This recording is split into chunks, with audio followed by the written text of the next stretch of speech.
अब आइए हम लोग क्वेश्चन नंबर 9 देखते हैं। क्वेश्चन नंबर 9 क्या है? क्वेश्चन नंबर 9 क्या कह रहा है? क्वेश्चन नंबर जो 9 है वह टेंजेंट नॉर्मल का इक्वेशन है। क्वेश्चन नंबर 9 है जो टेंजेंट नॉर्मल से कह रहा है कि find the slope of tangent, find the slope of the tangent and normal to the curve इतना एट ए पॉइंट इतना, और फाइंड देयर इक्वेशन। कह रहा है कि टेंजेंट और नॉर्मल का स्लोप भी निकालिए और टेंजेंट और नॉर्मल का इक्वेशन भी निकालिए। आइए देखते हैं क्वेश्चन नंबर जो है मेरा 9 क्या है। कर्व का इक्वेशन क्या दिया हुआ है? 2y plus x square equal to 3, 2y plus x square equal to 3, यही कर्व का इक्वेशन दिया हुआ है। हमको कह रहा है कि स्लोप निकालिए किसका? टेंजेंट का। किस पॉइंट पर? 1,1 पर। तो स्लोप का मतलब ही होता है dy बाई डी एक्स। इसको x के रेस्पेक्ट में डिफरेंशिएट कर देंगे, differentiate with respect to x, 2 e d y by d x equal to dy by d x plus 2x equal to 0 हो जाएगा। तो हमारा dy बाई डी एक्स क्या मिलेगा? हमारा dy बाई जो डी एक्स मिला वह मिला क्या चीज़? -x। अब dy बाई डी एक्स कहाँ निकलना है? 1,1 पर। तो 1,1 पर dy बाई डी एक्स क्या मिला? -1। तो स्लोप ऑफ टेंजेंट कितना हो गया? स्लोप ऑफ टेंजेंट बराबर हो गया -1। तो इक्वेशन ऑफ टेंजेंट के लिए फॉर्मूला होता है y माइनस y1 बराबर m x माइनस x1। तो x1 y1 पॉइंट तो दिया हुआ है, m कितना है? -1 x minus 1, y minus 1 equal to -x और माइनस माइनस प्लस 1 यहाँ चलाया तो x प्लस y इक्वल टू 2। इस तरह से हमको टेंजेंट का इक्वेशन निकल गया। टेंजेंट का स्लोप भी निकल गया। अब नॉर्मल का स्लोप क्या होगा? स्लोप ऑफ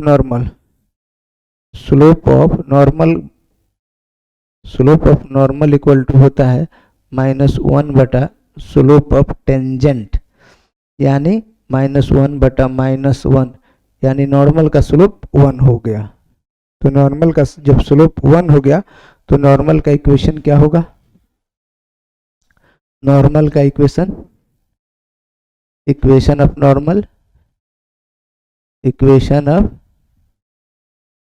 नॉर्मल जो होगा y माइनस y1 बराबर m क्या चीज? स्लोप ऑफ नॉर्मल है x माइनस x1। तो y minus y1 point x1 y1 दिया है, नॉर्मल का स्लोप 1 x माइनस 1। तो y minus 1 equal to x minus 1। अब कितना हो जाएगा मेरा? x minus y equal to 0। तो मेरा नॉर्मल का इक्वेशन कितना हो गया? x minus y equal to 0। तो इस तरह से हम क्वेश्चन नंबर 9 कंप्लीट कर लिए। आइए हम क्वेश्चन नंबर 10 क्या है। तो क्वेश्चन नंबर जो 10 है वह मैक्सिमा मिनिमा का ही क्वेश्चन है और कह रहा है कि अगर अल्फा प्लस बीटा बराबर कांस्टेंट है तब प्रूव कर दीजिए कि sine alpha into sine beta has a maximum value. ध्यान देना है क्वेश्चन नंबर 10 पर। अब हम लोग क्वेश्चन नंबर 10 देख रहे हैं और क्वेश्चन नंबर 10 क्या कह रहा है कि अल्फा बीटा का अगर जोड़ कांस्टेंट है तो प्रूव कर दीजिए कि sine alpha into sine beta A maximum value. कब मैक्सिमम वैल्यू होगा? जब अल्फा और बीटा बराबर हो जाए। तो आइए क्वेश्चन नंबर हम 10 देखते हैं। क्वेश्चन नंबर 10 में जो दिया हुआ है sine alpha into sine beta, किसका मैक्सिमम वैल्यू निकालना है? Sine alpha into sine beta. तो हम सबसे पहले क्या करेंगे? मान लेंगे कि लेट y बराबर sine alpha into sine beta दिया हुआ है। अच्छा यह भी बात दे रहा है, क्या दे रहा है कि अल्फा प्लस बीटा कांस्टेंट है। कुछ अल्फा प्लस बीटा के बारे में क्या कह रहा है कि कुछ कांस्टेंट है, k हो सकता है, c हो सकता है, कुछ भी हो सकता है। गिवन में क्या दिया हुआ है? Alpha plus beta constant. तो यहाँ हमको गिवन जो दिया हुआ है अल्फा प्लस बीटा कांस्टेंट कह रहा है, तो इसको हम k कह सकते हैं कि अल्फा प्लस बीटा कांस्टेंट मेरा है। अब देखिए अल्फा प्लस बीटा कांस्टेंट है, इसी का यूज कर हमको इसका मैक्सिमम वैल्यू निकालना है।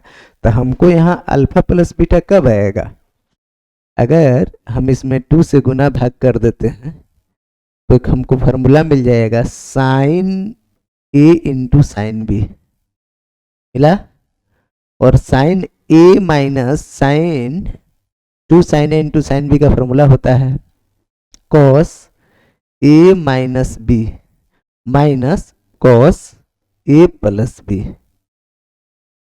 अब कॉस ए माइनस बी जो हुआ 1 + 2, और हमको यहाँ दे रहा है अल्फा के जगह पर हम बीटा के जगह पर क्या लिख सकते हैं, बीटा के जगह पर हम क्या लिख सकते हैं, कॉस तो है ही, अल्फा है, या बीटा के जगह पर हम लिख सकते हैं के माइनस अल्फा, के minus alpha minus alpha plus beta की जगह पर हम क्या लिख सकते हैं, कॉस के लिख सकते हैं इतना।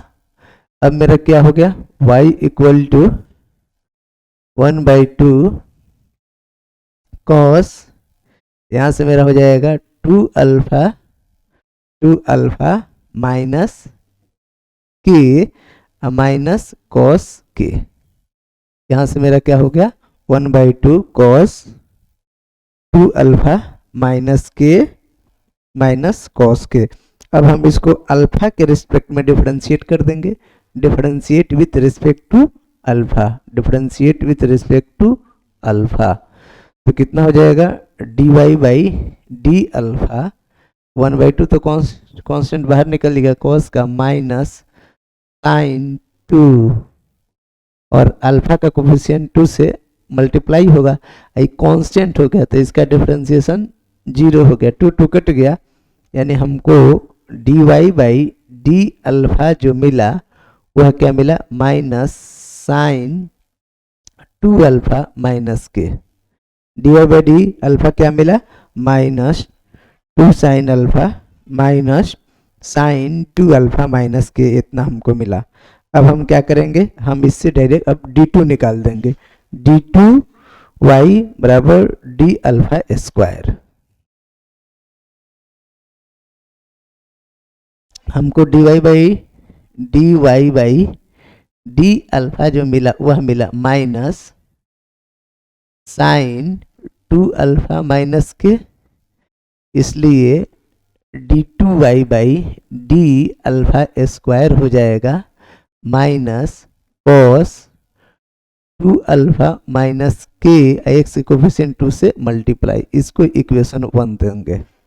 अब फॉर मैक्सिमा और मिनिमा के लिए क्या करते हैं, फॉर मैक्सिमम और मिनिमा के लिए क्या करते हैं, for maxima and minima, for maxima and minima के लिए हम क्या करते हैं कि dy बाई डी एक्स को 0 के बराबर करते हैं, लेकिन यहाँ dy बाई डी अल्फा है, इसको 0 के बराबर करेंगे, माइनस साइन 2 अल्फा माइनस के बराबर 0 होगा।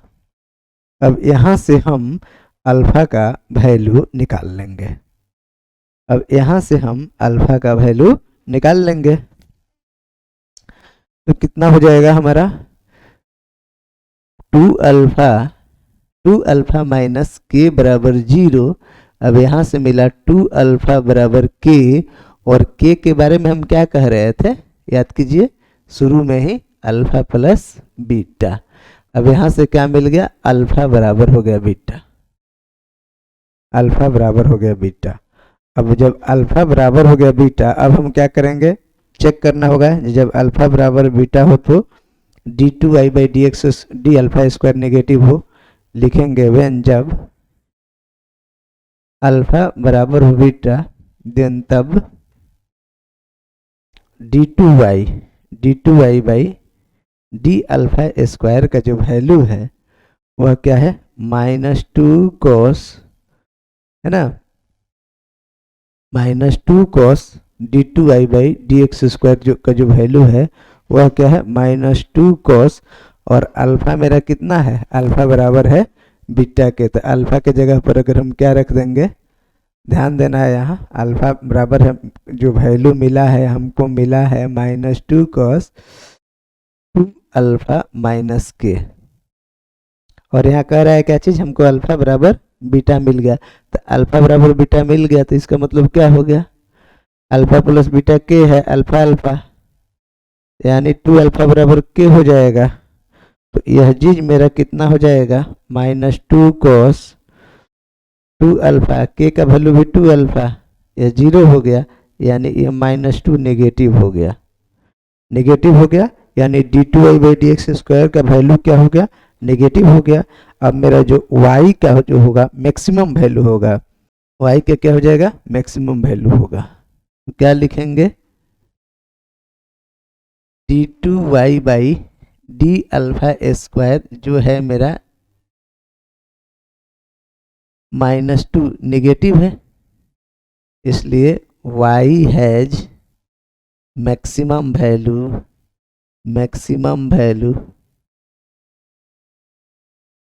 when जब अल्फा बराबर हो बीटा के, तब जब अल्फा बराबर होता है बीटा के, तब y का क्या वैल्यू होता है, मैक्सिमम वैल्यू होता है, y का वैल्यू क्या होता है, मैक्सिमम वैल्यू होता है।